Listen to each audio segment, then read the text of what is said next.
So we're here with Liz Sundet. We're at the Share Cookie Bake Off. And yeah, Baker's going to bake. Yeah. Now, there's one thing about parallels that we can draw between baking and user adoption. Yeah. And we were talking about it earlier, that sometimes we just do things without asking our end users, what do you want? How does it relate to cookies? Well, today I actually had to substitute an ingredient or two. One happened on my way to Branson.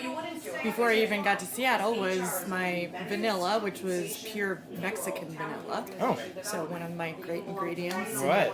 Had it in a little container and it exploded inside. Oh no.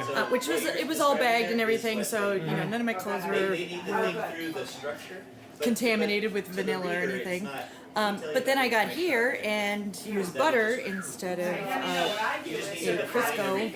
So so I'm used to following a recipe exactly, and now it was like, okay, now I had to adjust, right? So based on my own requirements, I had to deal with change, and based on my own requirements, had to kind of maneuver different cookie stuff. Yeah. So just tasted one. I think it's still pretty good. I don't feel like it's like winning recipe, but again, everyone wins when we're eating. When you're dealing with change in recipes and those kind of circumstances that you're used to controlling, what did that feel like, and what was the result? Are you happy with the result? Yeah, it's chaotic.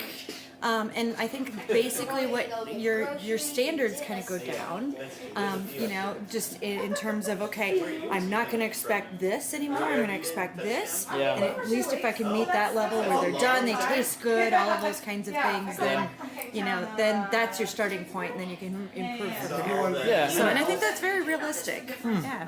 I don't think we need to go for perfection first time. And that's what people, they have these high expectations of, Yes. we're making this change and it's got to be perfect and everyone's got to, pick it up like that. Nope, just has to be edible. Yeah. And so it is with Microsoft 365. Ah. Thanks, Liz. Thank you.